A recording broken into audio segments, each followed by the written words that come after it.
Em Rusciano and Michael Lucas. If a girl looks like me, I'll go for her. I mean, come on. You've got to respect that. This is Emsolation. For me, it was just blank rejection, no sex. I don't think parents congratulate kids when they come out every time. I know I will if that happens here. That's your dream job. Sit at home with a microphone. Judging hot people. You're in Emsolation. Hello. Welcome. Oh, I felt very Carrie Ann there. Hello. Welcome to episode 27. Yeah, that's right. 27 of Emsolation. I am your host, the glittery, anxious, fabulous raconteur, Em Rusciano. I love the word raconteur.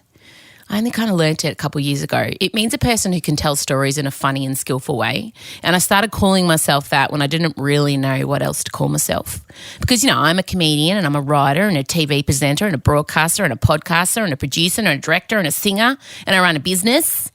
But you sound like a bit of a wanker if someone asks you what you do and you give them 57 job titles. And also in this country, you have to be like a box. You have to be one thing.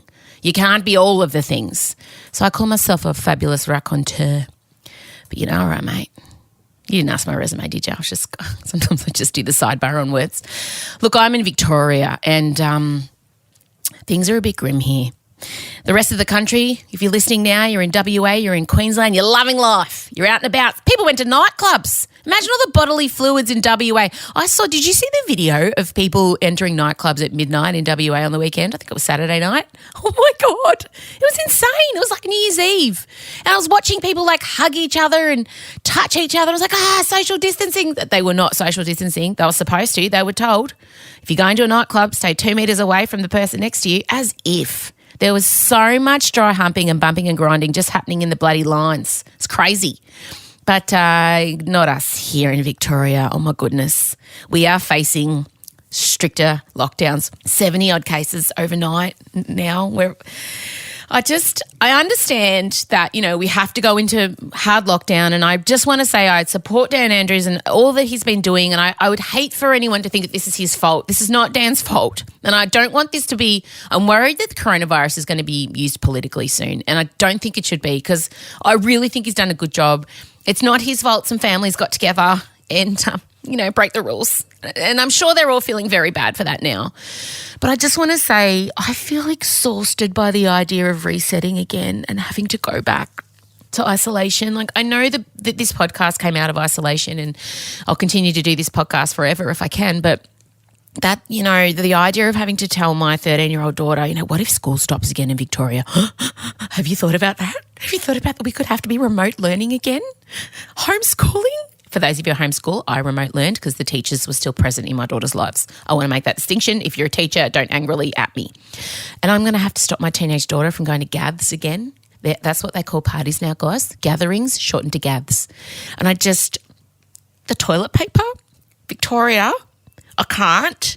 The toilet paper bullshit is happening again. And for the first time in my life, I'm ashamed to be from the big V. What? Who are these people? I'm sure it's none of you. I am completely confident that not one Emsolation listener from Victoria is stockpiling shit rap because it makes no sense. The other states are fine, you guys. And I just want to say, just say, all the toilet paper in the state, in Victoria, somehow miraculously disappears. Just say. I feel confident that Sydney or Adelaide or Tassie would have a square to spare. I feel like that no one would leave us with pooey dags hanging around our buttholes. So I feel like I want names. I think we need to make a toilet paper hoarder registry. Do you know what I mean? And then I want those people publicly named and shamed. And then I want them to pose for a photo when they're walking out with their 12 trolleys of toilet paper. And I want you to be prepared to stand by your dickhead actions. Oh, God, Mike, why are you texting me? What's happened? Oh, you're laughing. My producer's listening and laughing. He's sending me a text. Keep this in. It's hilarious. Thank you. I'm glad to get your feedback, doll. So, please stop hoarding the dunny paper in Victoria. And I know it's not you, but if you know someone who's doing it, for fuck's sake, tell them to knock that shit off. So, moving on from that rant. On Friday night, I put on my own little internet show live in your lounge room, and Michael and I are going to dissect that more because we deliberately haven't spoken since. We're keeping things fresh. And I tiptoe around this stuff with you guys because I appreciate that it's a fine line. I put a lot of content out into the universe. I'm a maker. I'm Instagram posts, stories, Facebook, blogs, podcasts, all that stuff. And that all helps me kind of make a name for myself and get a following, which in turn, in the past, helped me to sell tickets to my live shows. And that's how I make like 70% of my income for the year. And there's always been a distinct line between the stuff I did online and the stuff I did on stage. Basically, one people paid for and one they got for free. But because of COVID-19, I had to make changes. And look, all live performers have had to make changes. And I guess what I'm going to say to you very bluntly, and I haven't said this to you, is I need you guys to change along with me. Friday night went really well, but I want it to be bigger. And I guess I want to say to every single person listening now, this is my new live tour. This is my new version of touring. And I really would love you all to get on board with it because I want to grow my online show. And I got home Friday night after I'd done it and I was feeling really pumped at the potential. I felt empowered because I'd forgotten that in the past I'd gone out and made what I wanted to make by myself. And I've always wanted to do a camp, hot mess variety show, with spinning pianos and glitter and just out of control. And I realised I'd been waiting for someone to give me permission to do it. But I guess just like everything else I've done, I don't need permission as long as I have your support, which I always have. So basically, if you guys agree to come with me, we can make a deal that you'll come with me on this. I can continue to make whatever the fuck I want to make. And I think that TV and broadcasting is missing what I'm making. So we're going to go again in a month, all right? And I hope that you all join in. And I'm kind of like building my own little TV station in my own little corner of the universe on my terms, which I think is pretty cool. But I want to do another sidebar because this is my podcast and I can. So thank you again for Friday night. There's one song that kept me going through Friday and I had it on repeat. And I just was listening to it thinking, I'm going to share this with my podcast people because I think, you like my recommendations. So this is a niche recommendation for one song. So basically when I need some wind beneath my wings, when I need someone just to gently cup my balls, just to help me through my flaps. Sorry, gently cut my flaps. That would be weird. It's not as good a visual. Gently cut my breasts. Okay, no one's cupping. No cupping. Just like telling me I'm good. I put on this one song, okay? So listen to me. When you have a quiet moment today, pop your headphones on, sit quietly somewhere, close your eyes. Actually, before you close your eyes, look up the Colour Purple soundtrack and play track 24. The Colour Purple, the stage show, the Broadway musical, not the TV show with Oprah, the stage show with Jennifer Hudson and Cynthia Erivo. Go to track 24. It's called I'm Here, and it's sung by the incredible aforementioned Cynthia Erivo. All right? Now, look, you don't have to, but if you want full body chills, I highly recommend it. If you're a musical fan and because you're here, there's a good chance you are, you'll know exactly the song I'm talking about and why it's so special. But if I'm introducing you to this multi-level power ballad for the first time, then welcome, and you're welcome. Specifically 2 minutes, I'm getting really down into it now. Specifically 2 minutes 29 onwards has really got me through some shit. I mean, I have screamed it through tears, in the rain, in my car, in my own film clip. Okay? Just trust me. Trust me on this. Track 24, the Colour Purple soundtrack, the Broadway version, Cynthia Erivo, I'm Here, specifically 2:29 onwards, life-changing. All right, that's enough from me. God, I've been gone forever. We've covered some ground, as always. We've got Masterchef to discuss, of course. Oh, Poe finally ran out of time, didn't she? And the TV show Michael Wright's 5 Bedrooms on Channel 10 went back to filming for the first time. They had to do some nightclub scenes. He has some good stories. All right, play the music. Em Rusciano and Michael Lucas. This is Emsolation. Well, he's here to discuss Poe flying too close to the sun. Michael Lucas. Look, But successfully shooting past the sun and going back into the beautiful galaxy where she belongs. I don't think I've shouted more at MasterChef than I did last night. Like, I was sending you capital letter text messages. There were so many issues with last night. There's so many things. Obviously, we lost cool, calm and collected New Zealander Tessa, who, for me, my favourite thing about Tessa was she just felt like she was quietly fuming the whole season. Don't you think? Oh, totally. Yeah, no, I really loved when she would say, it's all good. It's like, it's not good, Tessa. I can see. No. I mean, but also she seems delightful. Like I respected that was how she navigated those situations. But me too. So I've been publicly shamed and told I'm not as good in front of an entire nation. It's all good. And I really relate to swallowing rage. I mean, I'm not as good at it as Tessa is, but I just imagine that she goes home and just has some kind of, I don't know, effigy of the judges that she whips with something. I just want to think that she goes home and unleashes. Maybe she's got a kickboxing basement where she's got bags set up. I don't know. But I hope Tessa has an outlet for her rage, her quiet rage. Say, Tessa, look, if you want an outlet, my advice, huge one-woman national tour, which then becomes a TV special, and then that will have gotten rid of some of your rage. Not all, some. I felt immense rage for Tessa because Jock out and out cheated. Let's talk about that. Okay, all right. This was very controversial. So contro. He goes up to Reynold, who's making a classic Bombalaska in the Bombalaska Olympics with Emilia, who was quietly confident. We'll talk about that too. So anyway, old mate Reynold T1000 from Terminator 2, turns out not a T1000, cracks were showing, nervous, Reynold sweating, never seen a man sweat, never seen a robot sweat, Reynold sweating. And goes up and goes, oh, you're going to put a sponge in there? Yeah, and he'd forgotten said sponge, critical part. Yeah. He would have gone down, absolutely down. Oh, hang on, he did go down anyway. He did go in the elimination anyway. Yeah, but still, yes. He should have gone harder down.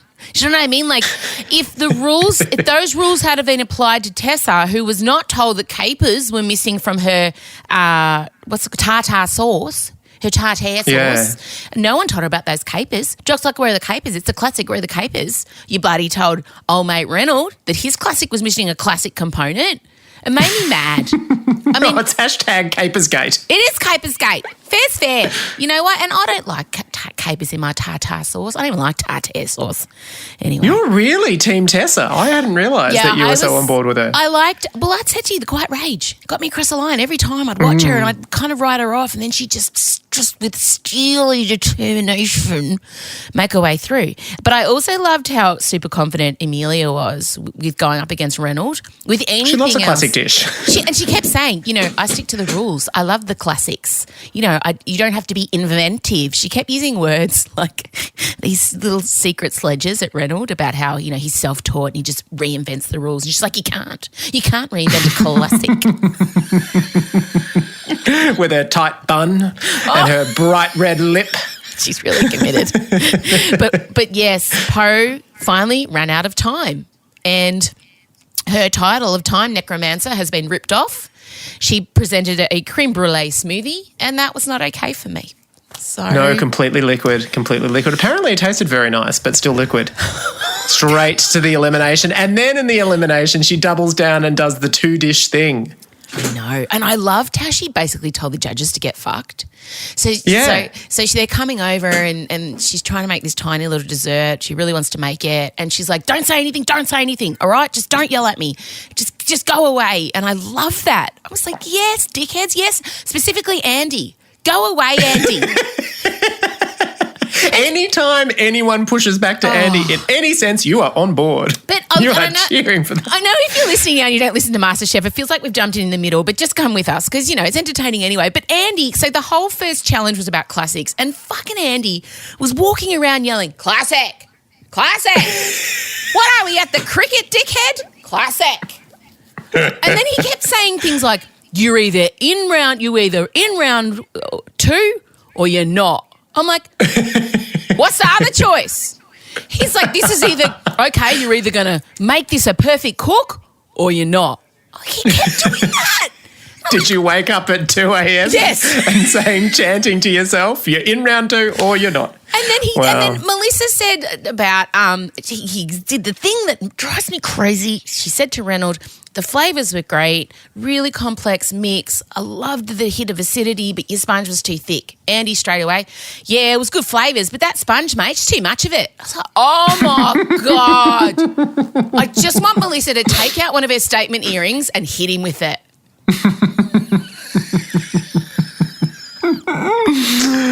Oh, she has the deportment and patience of, it's just godly. I don't know how she sits there and hears herself be paraphrased. And still looks just sort of so generous. Oh, he's such a bro. And then there was one, okay, this is the last thing I'm going to say about Andy. There's one where I did scream at the telly. He said to Callum, how many creme brulees have you made, Callum? And Callum's like, I've made a few. And then he goes to Jock, oh yeah, how many creme brulees have you made? And Jock's like, thousands. And I yelled, how many creme brulees have you made, dickhead? That would be 0. Because he just barbecues shit on his little terrace house. Can't make a creme brulee on a barbecue. Okay. All right, I'm backing off, Andy. I'm reversing. All right, yeah. Just take a deep breath. It's all right. You're not married to him and you're not working with him anymore. Basically am.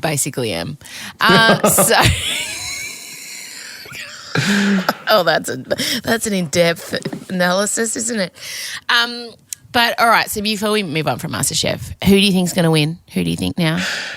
I'm hoping for the Reynold showdown ultimately. That's still, but who do I? Well, no, actually, that's not true. Reese has really galloped up into my. Yeah. Or do I want a Reese Poe showdown? I don't know. I've got quite a lot of favourites, and I would say that from here on in, I'll be one disappointed. way or another, Same. Yeah, Tessa was the last kind of. Oh yeah, she's good, but I'm not emotionally invested in her journey. Yeah, like I wouldn't say I'm emotionally invested in Laura's journey, for example, but she's still a very compelling contestant in her own way. Has she recently had a savage haircut? Like her hair looked different last night. Or she just... I don't know that was savage. Maybe she's just sharpening up as she gets to the finals. Okay, she's going for a more sort of potent, severe look. This is how I cut my fettuccine. We're looking up at that cut from the on the gantry, yeah. and so it seems sort of sharper. But also I'm increasingly aware of her and Amelia doing they've got their own little alliance happening. They've got the, white girls that travel through India alliance happening. Hundo P with a statement haircut and a statement lip. Yeah. Exactly. I feel you. And you? Who do you want? Reese. I really like Reese. Yeah, I know. I wouldn't be mad if Reese won at all. But, I mean, a Poe Reynold showdown would be historic and amazing. And, as long as it's not Andy, I'm fine. I think you're pretty safe on that front. Am I though? You never know. He might jump in. Oh, Amelia, just let me have a go at that, would you, love? Just get out of the way.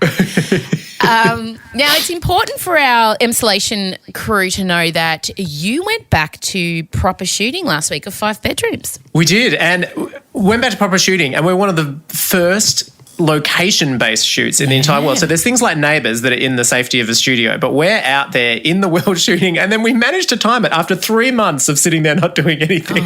The week we go back, explosion of cases, 75 cases a day, but we are still there, and it is deeply weird. So what are you doing? How are you doing things? At the moment, we've still got to finish uncompleted eps that we had started and before the shutdown. And in terms of things that are difficult to film in the middle of a pandemic, the main thing that we had to shoot last week was a massive nightclub sequence that had some very, very amorous moments. And so firstly, I had to rewrite it so that, originally we were imagining a packed, hundreds of people in the club. Obviously, that's not happening. So we had to rewrite the whole sequence so it's the club's a bit empty. And it's a bit of a sort of them having to create their own fun on the dance floor. And then we had to find all these ways of, it couldn't be tongue pashing, obviously. So it was like we were writing in the 1940s and we had to figure out ways to suggest that something's gonna happen, but you just don't quite see it. That might be hotter. It might end up being a bit sexier. It is actually a pretty good challenge, I've got to say, to see what sort of sassy line can you say and can the actors drop a certain pointed look that's going to lead the audience to think it's just around the corner. I mean, it's not drone yacht sex. I mean, we're not doing that. It's not. No, but, I mean, if you can find if you can find the 5-bedroom equivalent of "Are You Lost, Baby Girl?" I mean, you have hit the jackpot. That's right. They really would. 365D and I. There's no way that would be shooting in the pandemic, unfortunately, because that was an absolute super spreader. It really was. I mean, Jesus Christ. But also, it's so bizarre for the actors because so they're in the club pretending like it's just a normal, there's no pandemic and they're just putting down in shots and they're dancing and everything like that. But honestly, everyone around them is basically in a hazmat suit. And the weird thing is normally one of the weird things about screen acting is, of course, there's crew members that are right in your face and you have to pretend they're not there. But weirdly, as it's turned out, it's even weirder for them if it's like masked faces and everything like that. Like I was hearing from Kat Stewart saying there's something really strange about acting and you don't get a response from a human face. You've just got this weird PPE mask. So it's been weird, but it's an incredible job. The one weirdest thing for me is we attempted to do a read-through. We always do read-throughs of 2 episodes at a time. So for the writers, so that we can, understand if it's working or not or what we need to cut and change. We attempted to do it via Zoom. Oh, no. And normally, the great thing about a read-through is there's some comedic moments. Yeah, of course. And you get a bit of feedback and everything like that. But the problem on Zoom is only the people delivering the dialogue turn their mic on. And so the jokes just dead silence. And I myself and the co-writer need to ring each other for counselling afterwards because it was like going out there and it was an hour and a half of non-stop reading of scripts to just dead yawning silence. Yeah. And I thought of you. Yeah, you should. It's a beautiful segue. Thank you. Because in the same week that I was going back to my creative pursuits, professional pursuits, you attempted your first live show via the interwebs. By the interwebs. How was it? It was good. I mean, I really got home feeling, and I've kind of said this in the intro, pumped because I can move forward with this. But I guess the backstory to putting this show on is I was told for months not to do it. I was told by other performers, don't do it, people won't pay, it'll damage your live brand, what happens when you do end up going on tour. Like I had so many people telling me not to do it, but my gut kept saying, do it. This is the way, this is the new way. And so we went into Friday and I was feeling a bit nervous. And then what I haven't told you or anyone, Scott knew because I called me in a panic, at about 4:00, my director came over to me and said, there's a real problem with the stream. And I said, what do you mean? What do you mean? And he said, we realised, unfortunately too late, that the company Crowdcast, which is the platform I was using, don't have a server in Australia. So the signal has to bounce to the States first and then bounce back to Australia. So, yes. How was this only found out a couple of hours because beforehand? They don't advertise it anywhere. They take your Australian event, they do all that, but it took my clever director, Liam, some very serious digging around and strong emails to them saying, look, all of Australia's going to be watching. This is her trial. This will be to finally get them to kind of go, yeah, look, we don't actually have a server in Australia. So you should have seen me.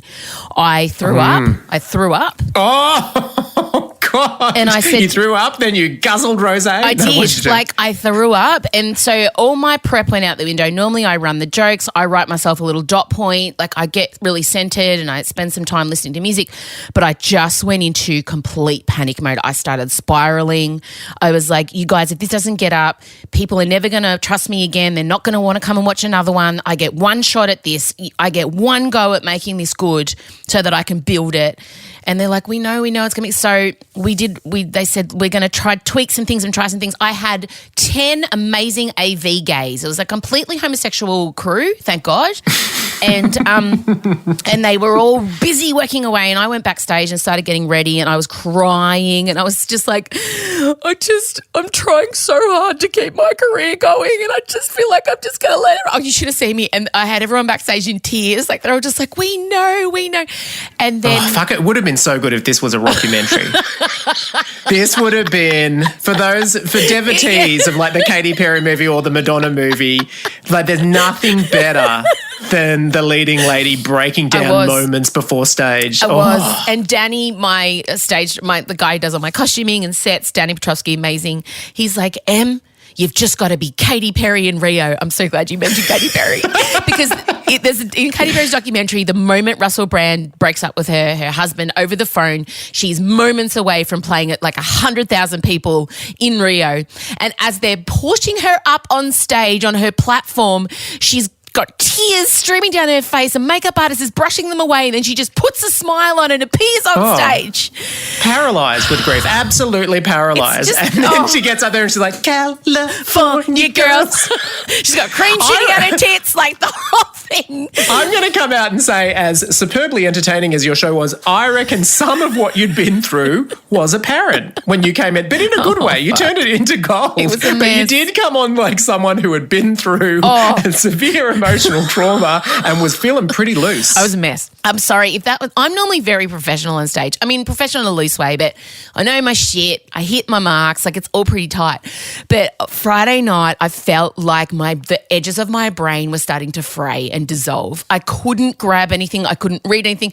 Lucy and my daughter were losing their minds. I was laughing so much because they could see I was so frazzled, and it wasn't helpful. Lucy, my PA, and I said, Michelle. Oh, it was entertaining. It wasn't just I was laughing, and I could see on the comments everyone was. I mean, it was just sort of part of the ride. It was such a ride. With it. You embraced it. You made it the show. Oh, so I'm backstage and crying. I'm crying. I have my Katy Perry moment, and then Liam races and he goes, "Em, we've figured it out. We've just got to lower the quality of the stream." And I said, okay. And so they showed me, and like, obviously I've been used to looking like a Minecraft character coming from my house out in the bush, so the stream still looked fine. They took it from like 25 HD to like 20 or something stupid. Didn't even notice. And so I like bucked up, Carla, my makeup artist, reapplied my lashes, and I went out on stage and I did it, and we got it. You know, we got a decent number. I'd love more, and I think we're going to get more. I think this was a trial, but I got home and I fell on top of it. I was like, I'm going to be Oprah. I'm going to build my own fucking TV network. Reinvent a whole new way of doing things, direct to the public. Well, this is the thing, and like I kind of touched on this in my intro, that I had a lot of artists now since kind of contact me and go, oh, do you think this is something that could work? Because, you know, people are going to have to reevaluate and review the way they see their favourite makers, and you're going to have to put more of a value on it, and you're going to have to maybe pay for stuff you normally got for free, because it's just so important that we all be able to continue to make stuff. But also, I was able to pay an entire crew, and people who haven't worked in 6 months. My band, this is their first gig since December. Do you know, like, it's just my costume maker, my set, like 40 people were employed off Friday night, and I wanted to get bigger and bigger. So, yeah, I feel like, oh my God, this could be a thing. Like, I could seriously have my own network. I mean, I don't want to say too much. No, look, I was surprised at how much when I was watching it. I mean, I'd just come off a very big week, and I'll be honest, I was having a lot of rosé, but that was very much in the spirit of the event. Yes. I was surprised how my fear about it was that it would be just like watching a taped thing, and there wouldn't be that sort of sizzle of it being live. It was live. But yeah, no, I know. And also, it did feel interactive. I mean, I was able to send through some questions and comments, but I was surprised how much it felt. Yeah, it did still give me that tingle of excitement of seeing something live and special and exclusive. It was exclusive. But better yet, I was in my pajamas. Yes. With the bottle of wine. So it was kind of cathartic. This is what I've been trying to peddle. Like, I've been trying to sell a variety show to every TV network that'll let me in their door. I've been trying for 10 years. And it's just like, people want to sit at home and watch someone else put in all the effort but still feel like they're having a night out. Like, not all of us are party animals. And I also love the idea of the internet because I can have a drink of wine. I can drop the C-bomb. I can, like, talk to my crew and say I've stuffed up. It's not slick, it's real, but also sparkly. And I just think it's this whole new way of being that our audiences are ready for, but I think other people aren't, they're not willing to let go of the control. So I'm just going to do it.